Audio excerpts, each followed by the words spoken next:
My name is Julien Bismuth, and my project is called Nothing is Big, Nothing is Small, which is a phrase borrowed but then reversed from a short poem by Edvard Munch.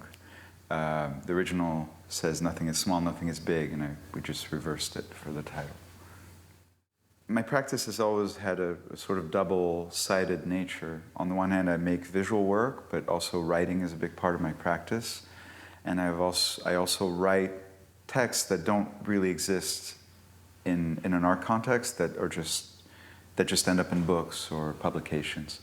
And by the same token, I've studied both literature and art, so I'm sort of in between both worlds, and really trying to provoke or propose a type of reading experience for a viewer.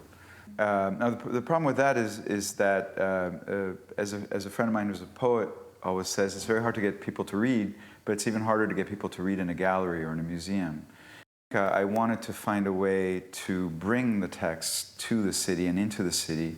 And what I then went on to do is I went on to write a series of texts for this first performance, 5 performers.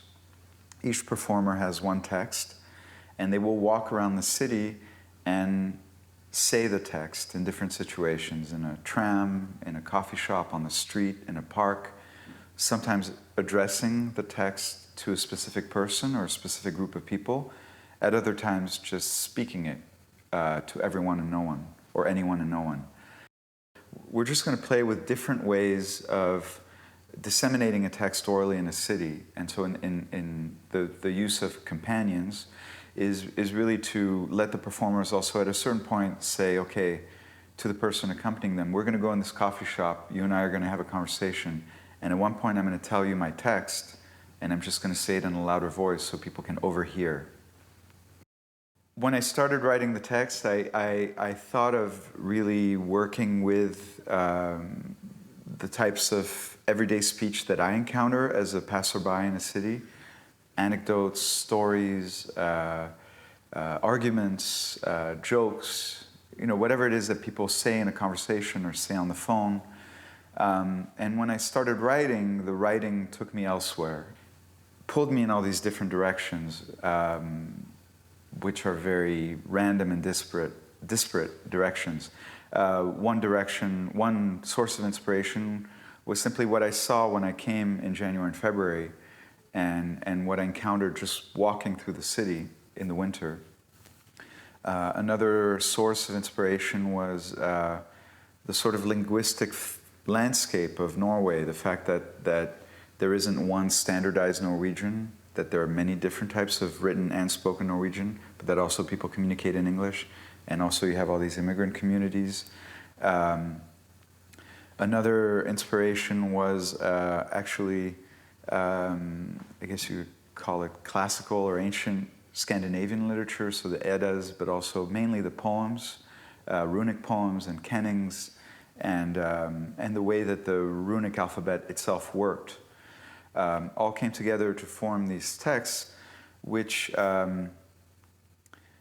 will stand out, I think, when they are going to be told in the city, because they're actually not like everyday speech. Some of them are like short poems. Others are descriptions of images. One is a description of a dream. One is a sort of series of allegories about a cell phone, in which the cell phone is described as a kind of jewel, and the internet is described as an infinite surface that everyone carries in their pocket. So in a way, they function very much like poetry, and they're very informed by poetry, because poetry is something that I'm very close to, that I'm very interested in. And I guess the gambit, in a way, is to bring poems into the street. The truth of today's world and our relationship to our phones and the internet, for example, is that we are writing and reading more than ever before. We're writing and reading continuously. But it's a very specific type of relationship to language. It's more informative, it's more direct, they're shorter, brief texts.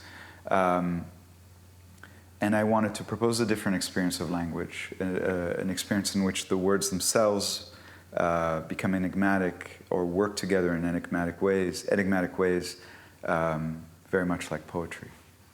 I started trying to remember or think of other artists or writers who had done something similar. And so I was thinking of all those different works, and gradually I made the decision to actually work with actors, because also the nature of the text that I was starting to write, I was starting to imagine. And that decision really came from the fact that an actor or an actress, in this case actually they're all actresses, is simply more comfortable to perform or say something in a situation where all of the attention is focused on them. I've just given them parameters, meaning I don't want the text to be acted. I don't want them to be expressive. I don't want it to be like a kind of heightened theatrical delivery. I want it to be a break from everyday speech, but simply in the volume and the clarity of the articulation, like more declaimed, but simply trying to encourage them to bring the text to a place where they felt comfortable and where the text functioned and lived in the public space. And what we've really been working on is not so much, as I said, like how to read this or that part of the text.